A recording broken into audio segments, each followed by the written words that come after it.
Good evening. Thank you for coming tonight. This is our sixth annual, believe it or not, Project Lead the Way Showcase. And this is for our senior students who are working on their study projects to present them to the public.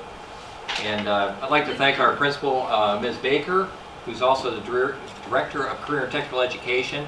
She is, I believe she's downstairs right now, since we do have an open house here, and I'm sure she'll be up later. Our superintendent's here this evening somewhere. He's been through, Mr. Greg Drescher. And our assistant superintendent for administration is here, Ms. Melody Shepard, and our director of secondary instruction, Mr. Fox, is here. I'd like to thank my boss, Ms. Jane Baker, for hosting this here this evening. We oftentimes cycle between the different schools, and we're here tonight. And after the presentation, of course, we do have some refreshments, some light refreshments in the corner room back over here that was provided by Mr. Devin Smith in his culinary class. And I highly recommend all of their products. They're great. They really are. Okay, tonight is going to be a joint presentation between the biomedical program and the engineering program. For the biomedical students, their teacher for this semester is Ms. Jennifer Anderson. And their judge this evening will be Ms. Kelly Racy, who's also a biomedical teacher here. Okay.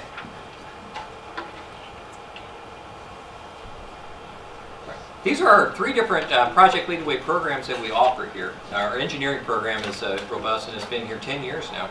Biomedical science is 4 years? 6. 6 years? Gosh, time is just flying by. It's been here for 6 years. And then there's also a Project Lead the Way computer science program. The computer science program, we're in our 2nd year now. That Project Lead the Way is very new with them, and then we're early adopters. We brought it on board here, and we teach programming. And ultimately, these are engineering and biomedical science are both 4-year programs, and the computer science program will become a 4-year program once they release all the rest of the courses for it.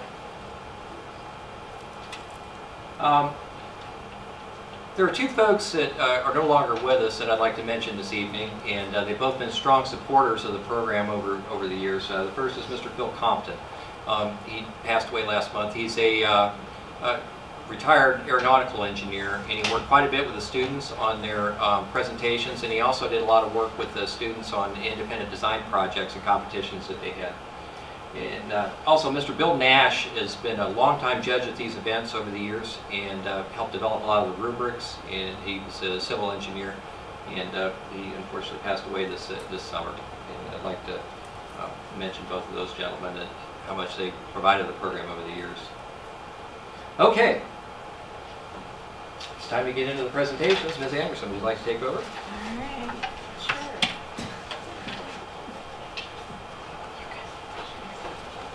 All right, in biomedical sciences this year, we have 2 seniors presenting tonight.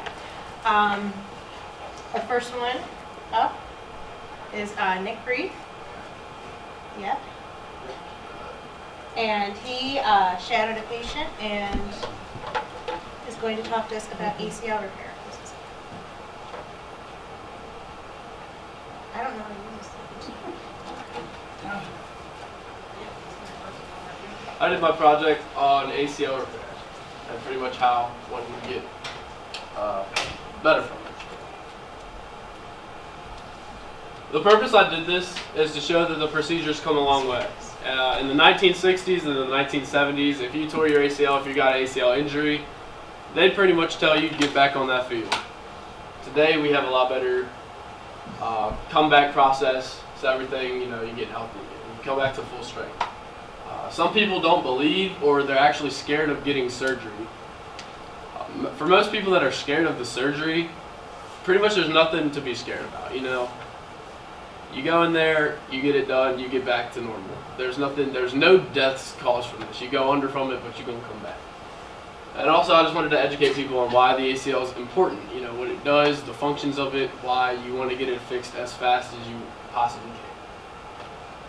I feel like that's not This isn't a smart board. Pretty much, what is an ACL? Why is it important?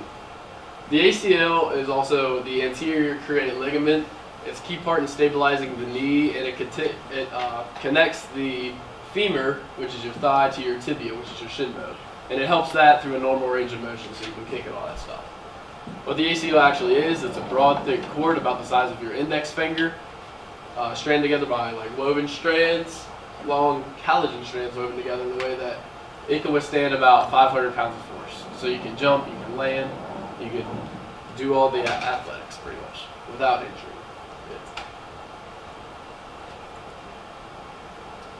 What happens when you do tear it? As you see right here, you have a normal one, and then over here it's torn. If you were to tear it, you would typically hear a crack or a popping sound. You'd feel something, and then it would just give out. Following that, it would be instant swelling, and there would really be like no coming back as soon as you tear it. The patient that I shadowed, interview with him, I asked what he kind of heard, what happened when he tore his. He said that he heard a crack and a pop noise, he felt something, his knee immediately gave out, and it swelled up just right on the spot. And then I also asked, did you get help off the field, or how was that pain level kind of like? He told me that he could get off the field, but as soon as the adrenaline really wore off, he could not put a single ounce of weight on it.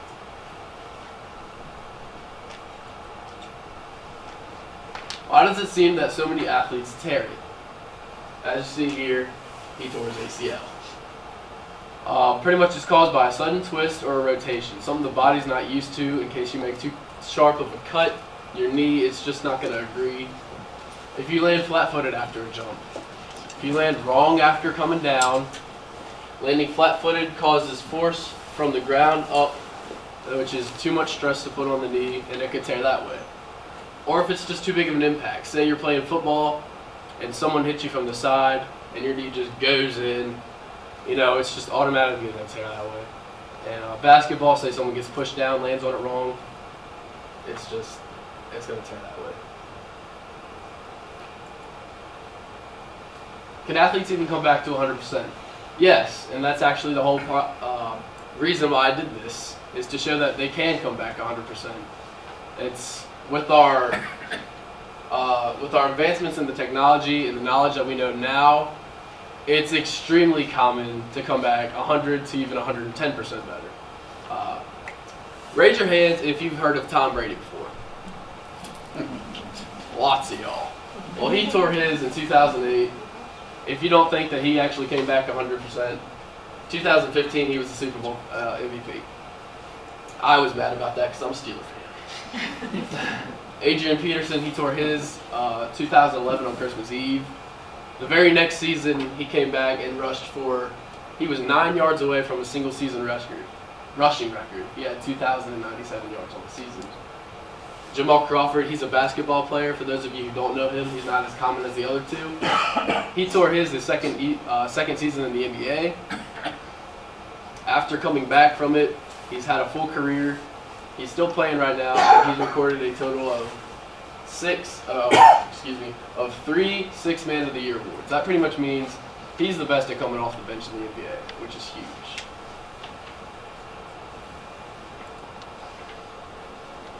How do they actually come back so strong? There's a lot of methods on how you can come back.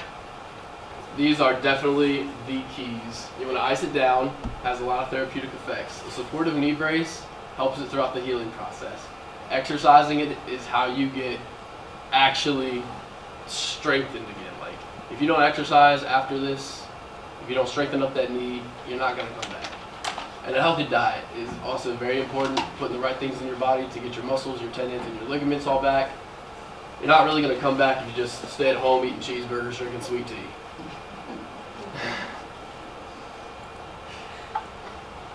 How does icing work?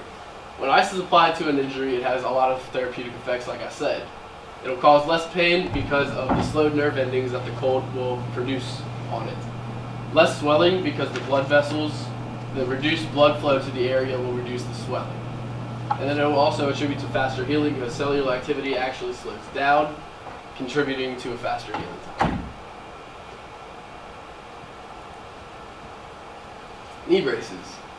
Typically after the surgery is performed, you will be given a hinge brace, which if you talk to me out there with the posters, you saw it. You can lock it in place so it doesn't further any injury.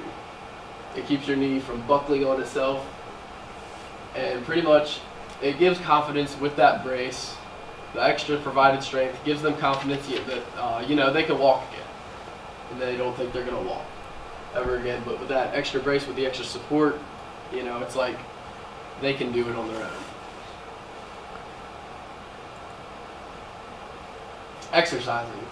In my opinion, I think it's the most important, like I said before, because if you don't strengthen it up, you won't get better. The first month, you'll be doing stuff like passive range of motion, and that's pretty much when a physical therapist will take it, and you just lay there, they'll bend it all around themselves. You'll do like flexion, bringing it in, and extension, bringing it out, and they'll just do some simple quad strengthening exercises, such as like clamshells, which is like you have it here, and you just bring your knee up, it gets the hip to the quad. 6 to 8 weeks, you're going to be continuing with some balance exercises, with some step-ups, and you'll be doing some light resistance training, such as if you have like a band around your feet, you'll be moving them outwards, just getting the knee and getting the quad and all this hip flexion, getting that involved, because that's huge to get the ACL better. 9 to 12 weeks, it's going to start incorporating total body, including core. Everything that you do is really with your core, and if you don't have a strong core, then you're going to be relying on other things, causing them to just go out of whack. So, and you'll also be doing a little bit more resistance training with that. 13 to 16 weeks is when it's fun. It's when you start doing the stabilization stuff and uneven stuff, such as like your side shuffles and karaokes, making sure you can actually go in all these directions after the surgery has taken place. And you'll also be getting some independent jogging. The 6-month mark, you'll start doing a more strenuous running program, some heavier lifts, some more extreme exercises and stuff like that. Once the patient has excellent eccentric control of the leg, he's going to continue with sport-specific training, such he's going to be running, he's going to be doing some pivoting, some juking, jabbing. Prior to returning to the sport, you must show to the doctor and the therapist that you have good leg control, side-to-side symmetry. After it is teared, the quad has some atrophy to it, which means the muscle breaks down. They just want to make sure that you got symmetry with it, so you don't have one huge leg and one like wimpy leg. And yeah. Why is diet actually important during this is because there are certain foods that have vitamins and minerals that will help with muscle, tendon, and ligament strength and growth. Stuff like vitamin C, manganese, vitamin B6, vitamin B12, and magnesium. I got some examples for all of them, such as bell peppers for vitamin C, nuts and spinach for manganese, salmon, chicken, beef for vitamin B6, for eggs. Vitamin B12 is eggs and soy milk, and for your magnesium, avocado and almonds. There's a lot more foods for every single one, but I didn't want to fill up the entire thing. Here's my patient that I shadowed. Here's his data. I followed him month by month. The first month, he gained back full range of motion. However, he still had very poor stability. He was really, really weak still. He can move his leg, but if you told him to like get up, walk across the room, he couldn't do that. The second month, he was still pretty weak. He worked a lot on his balance though. So as he was getting stronger, we wanted to focus. We wanted to get small steps. We wanted to set realistic goals so he can keep climbing and progressing. By month three, he started to build muscle in his legs again. He started doing some bodyweight exercises. His balance, it was getting there. It wasn't full on put him out there, but he was getting there. He was standing, he was walking better. By month 4, he was doing some more strenuous exercises, such as maybe bodyweight squats, he wasn't doing them. And he got his full balance back at this point. He could walk normal, he could stand comfortably. By the 5th month, he started doing machine workouts. Pretty much body weight was getting too light for him. He wanted to incorporate a little bit more weight into him. And he was doing a lot of reps, but he was doing very low weight. By month 6, he was still going strong with the machine workouts, added a little bit more weight, and he started to get into some light jogging. By month 7, he was doing some distance stuff. He was doing a whole lap around the football field. and he was getting some heavier machine work out at the same time. By month 8, he started doing a shorter burst, but it was faster running. So instead of doing a little jog around the football field, he was doing a sprint about halfway through it. Really getting the twitch muscles, the quick twitch muscles really activated, getting them ready, and just really preparing them. And then by month 9, he was sprinting full on, he was squatting heavy, he was doing a lot with the previous month, but with a lot more intensity at this point. You know? He was squatting a lot, he was sprinting, he was doing these jump things. I don't know what he was doing. He was just getting somebody to jump on it. And he was cleared for sports at this point. I want to thank my mentor, Mary, who's not here today, but any questions I had, she really got them going. The patient I shadowed, Michael Carter, my teacher, Miss Anderson, and I just thank y'all for coming out here. There's my citations. Any questions? Your patient, what do they do for surgery? What was that? What do they do in the surgery? Do they? They did a hamstring graft. So they took part of the actual hamstring and they gave it, they practically made a new ACL out of the ligament in the hamstring. And what if you didn't do anything? It just won't heal at all? If it healed naturally, he wouldn't be a first-team All-Region quarterback. But he's back to full strength. If he had it heal naturally, he wouldn't be able to walk normally. He wouldn't really, he'd have extreme arthritis right now. It just wouldn't be an actual 100% back to normal. Any more questions? Nick, great presentation. Thank you.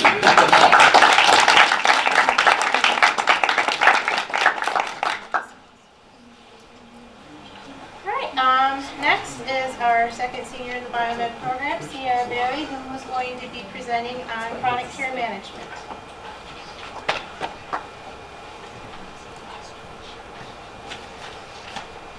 So my name is Sierra and I did chronic care management. So why did I do this? I wanted to prove that this is a beneficial tool that patients should be using. It helps facilities explain their diseases and things that are going on with them. So they know what's going on along with the doctors and they can understand it completely. And it helps them live better lives because they know what they're dealing with and they know that what they should be doing to help with their things.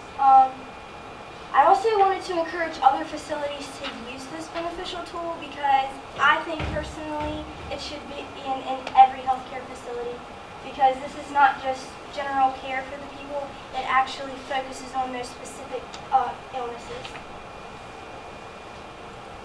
So what exactly is chronic care management? So it was put into effect January 1st, 2015. To meet the requirements for it, you must have 2 or more chronic illnesses. It provides many benefits such as 24 access to a phone and web portal, open access to appointments, which is sometimes like chronic care management patients get separate appointments than their general appointments that they would use like if they were sick or something like that.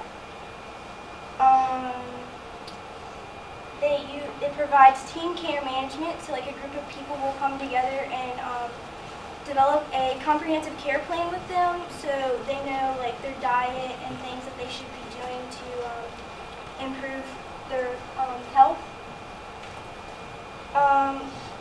Coordination of care, innovative comprehensive benefits. Oh, go back. It's very educational to patients because sometimes, like when you go into the doctor's office, you get told what something is, and you don't necessarily understand it completely. But because these are like more severe, like they're chronic illnesses, you want your patients to know what they're going through. We actually, the doctor in our doctor's office, though, we don't have that problem because he explains everything to his patients so you can understand it 100%. It is also recognized by the Centers of Medicare and Medicaid as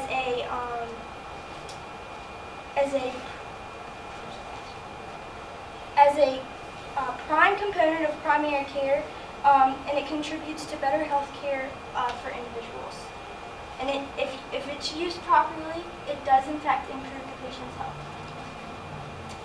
So what did I need to do? I gathered information to show you guys and other facilities that this actually does help.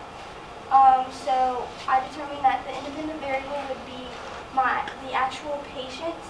The dependent variable would be like their improvement of health, and the constant that would always stay the same was their healthcare team that worked with them.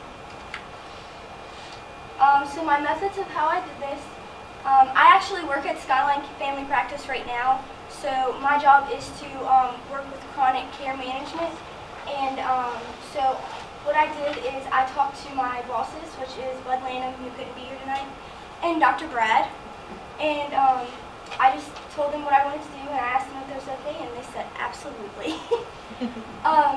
So what we needed to do was to gather our data. We needed to make sure we did not violate HIPAA at all, and that was really tricky. So we determined that we couldn't focus on one particular patient. We actually had to do group data, which was a group of patients and how they've improved together. And how we got that was we sent all of our data from our patients to the Medical University of South Carolina, and they grouped it for us, and they sent us back the improvements, what we needed to improve on, what the patients needed to improve on, and stuff. So this is one of our data. So what this does is it screens for albumin, which is a protein in the blood that we measure using a test called a microalbumin. And what that does is it tells us how well the kidneys are actually functioning. So things that put people at risk for chronic kidney disease would be things like diabetes and hypertension, which is high blood pressure.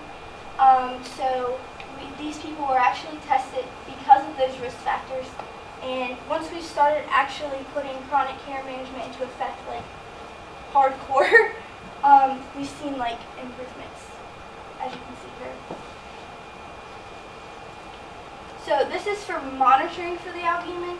So what this is these are people that have actually already been diagnosed with chronic kidney disease, and this is just showing the improvement of monitoring that protein since we've used it.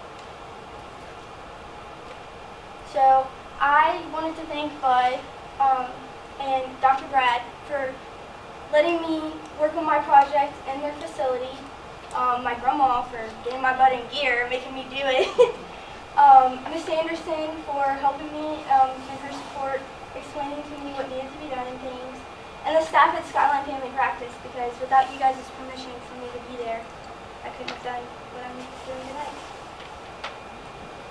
Thank you.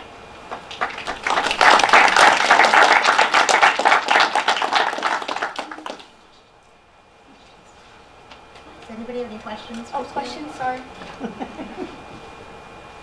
I have a comment. It was my absolute pleasure to work with you, Sierra, and actually those improvement curves were secondary to a lot of the work that you did within the practice itself. So you were part of that improvement with some of our patients, which I don't think you said enough of. You didn't take credit for it. Yeah. Thank you.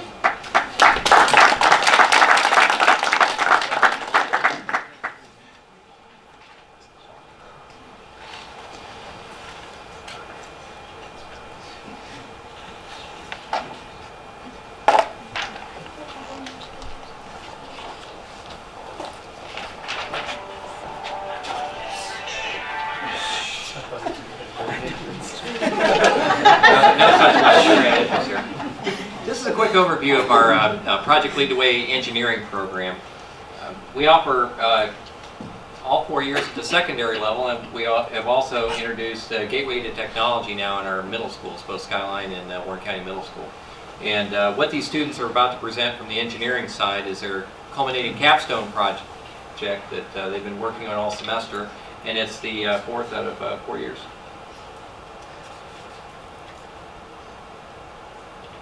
This is the engineering design process, and one thing I'd like to point out that when they stand up here to present is not necessarily the product that they are produced at the end of it, which they do have, but it's the process by which they went forward to get to that product. And the intent is to show the engineering design process so that the students can take it forward in their college careers and then when they become professional engineers and use the same process to be able to develop products and solve the world's problems.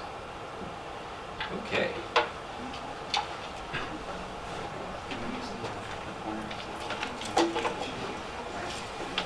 Let me get you started.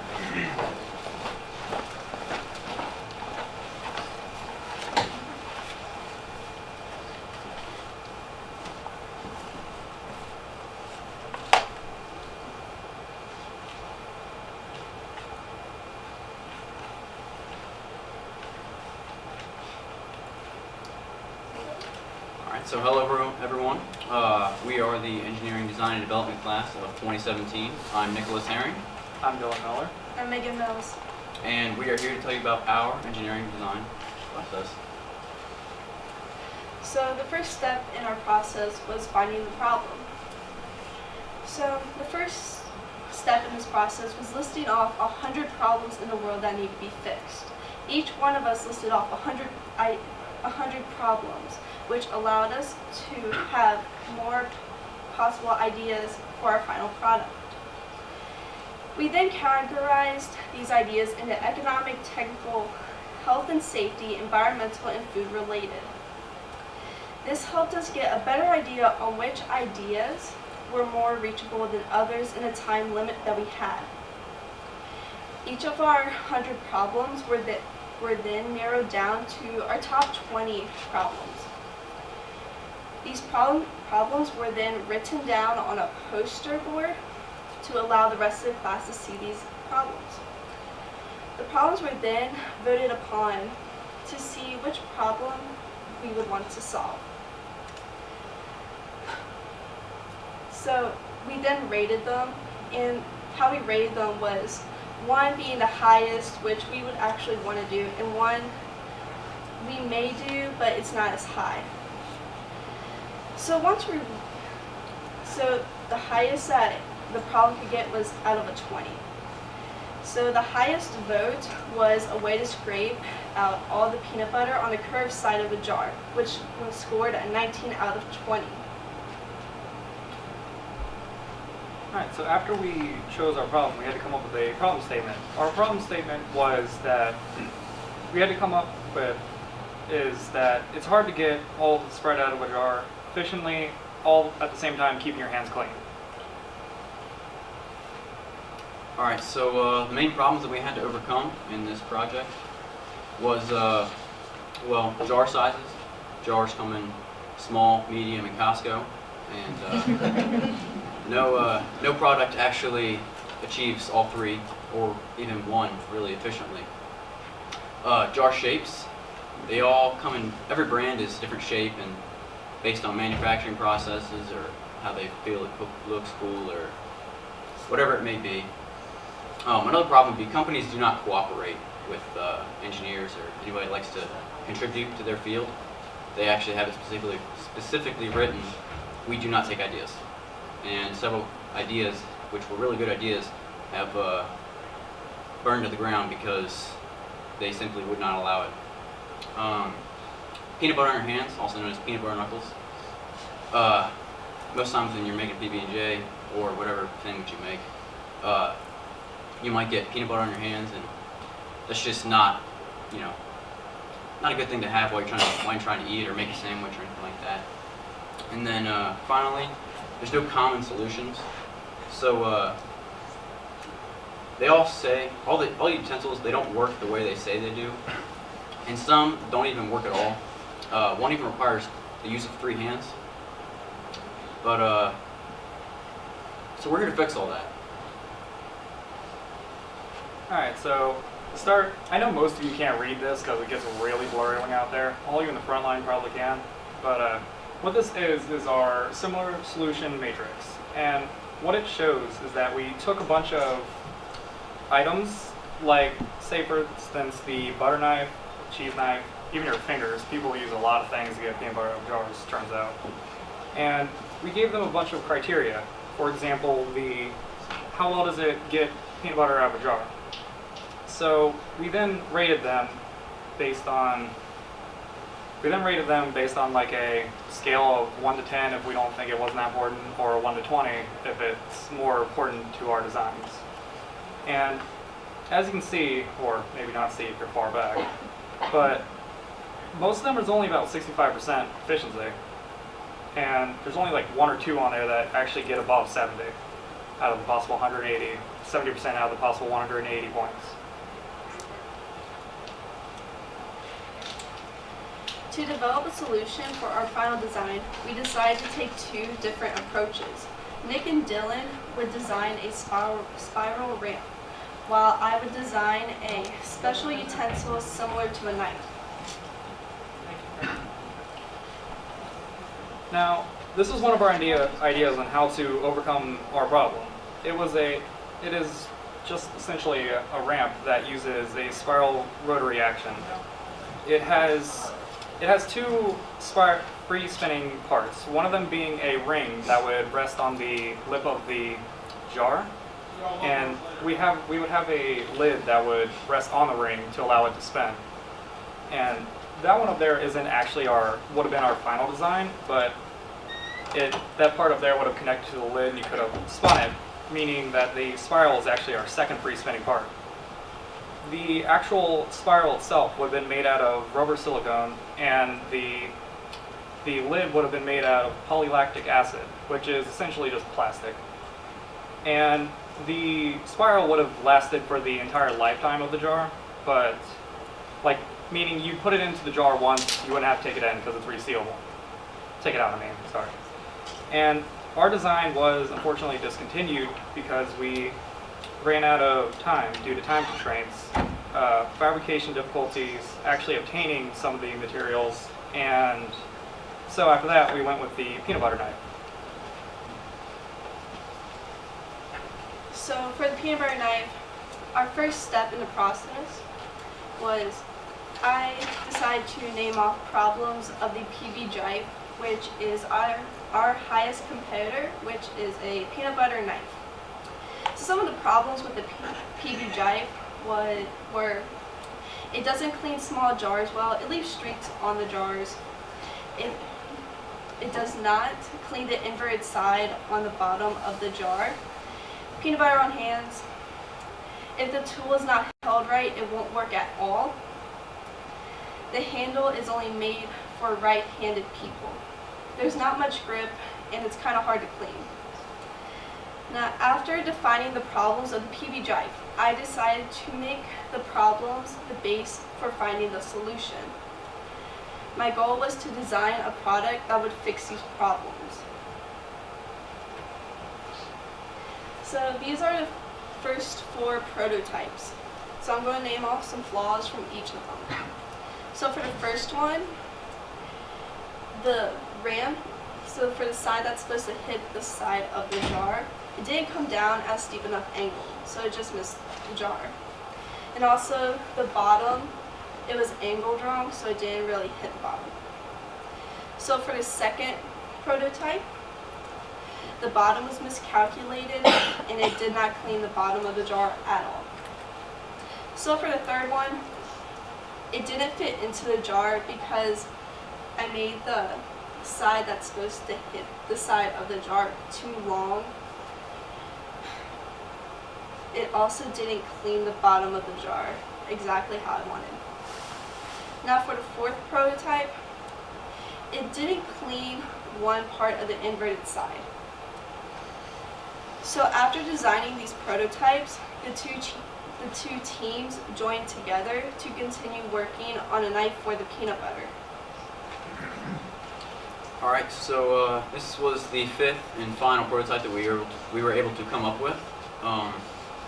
Had a much slimmer design. It was more functional than the rest, and really incorporated all the uses that we were trying to achieve. It achieved all our set goals from the beginning. It fits all jar sizes, including small, which it may not look like. It cleans all the areas, so every inch of peanut butter you can get out of there. It spreads very effectively. If you ever use an icing spatula, it spreads pretty well like that. And then it doesn't get your hands dirty with like peanut butter knuckles, which is, again, just a hassle. And then, so this was the 4 tests that we conducted to test our peanut butter cutter. We used a turbidity test, which is basically seeing how well we can clean the sidewalls. Weight test, seeing how much peanut butter we could get out of the jar in one scoop or swipe. A spread test, see how well it spreads. And a shoulder and base test to see how well it gets the unique areas of the jar. Now, the first test we did is the turbidity test, or more simply called the letter test. In this test, we had 2 testers that would smear the walls of peanut butter, smear the walls of the jar with peanut butter, and then would clean the walls with the designated tool for 30 seconds. And the 3 tools we used is the peanut butter cutter, our product, the PB Jive, and a butter knife. Now, the tester would then read out the letters that are seen inside the jar after cleaning the walls for about 30 seconds, and we would record what they say. The peanut butter cutter did better overall, and the butter knife did not. So for the weight test, in this test we took 1 swipe inside of a peanut butter jar to see how much peanut butter in ounces it could get. The recommended, or the average amount of peanut butter that people apparently like to use is 1 ounce of peanut butter for your sandwich. So that was our goal to reach, and as you can see here, it actually accomplished that pretty well. Right here is 1 ounce. First, we've used a full jar of peanut butter, and we each took 1 scoop out and put it on a scale, weighed it, there on and out. Did that 2 more times, came up with an average, and so we got that. Spread test. So we took a full jar of peanut butter, and we got around 1 ounce out of the jar, and see how well it spread with just 3 swipes. And with just 3 swipes, this utensil was able to achieve very smooth layer on top. We were looking for smoothness, coverage of the bread, how much it could cover, and speed. So, you don't want to be taking forever to make a sandwich. And then finally, we had our shoulder and base test. This was to see how well we could reach the unique areas of the jar. And as you can see, hold on a second. As you can see, they all scored pretty high for both areas. We used 3 tests, and then came out with an average, and well, we did pretty well, I'd say that. Alright, so the blade of our device would be made out of DT304 stainless steel, and the handle for our final prototype would be made out of polylactic acid, which again is just plastic. And we used a grinder to actually cut out the blade for our prototype, and we used a 3D printer to print out the handle.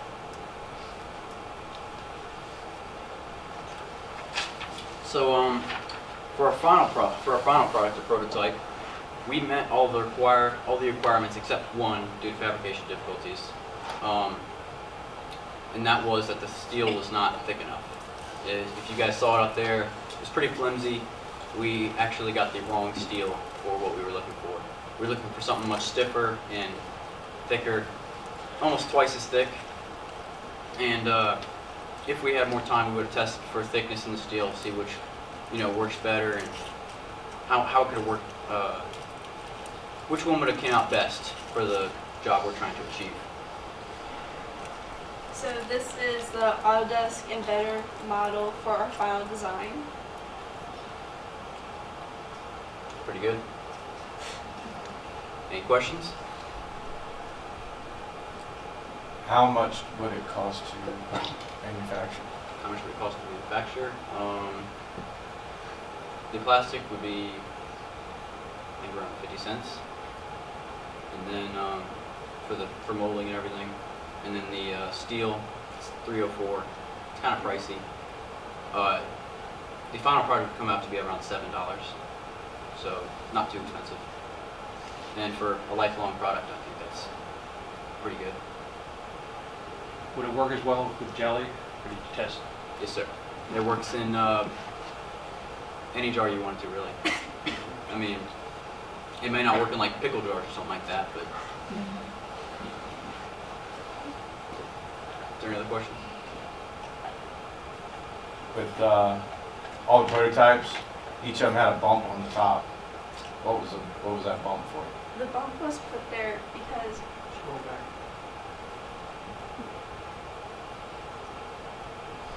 so for a jar, so where the lid screws on, you know how there's like that bump to where it gets to the side?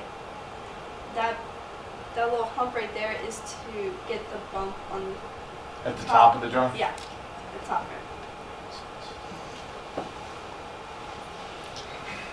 right. Go to the side with all the numbers, comparing the different, that right there.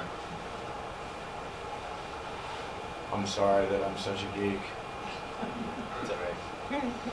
The higher the number, the better or the worse? Better. Better.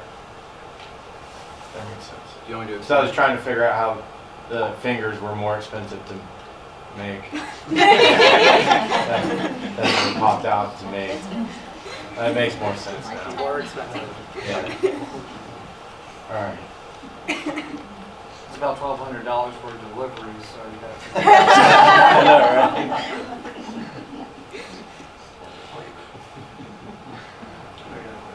I kind of touched on it out loud, I'm going to ask it out loud now. So you actually compared that to a product that's out there being sold today, right? Yes, sir. Do you have any intentions to patent it?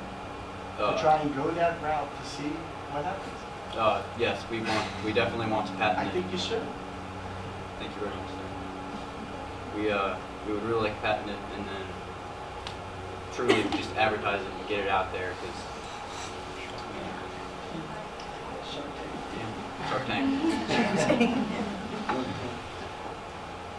Any other questions? Thank you guys very much.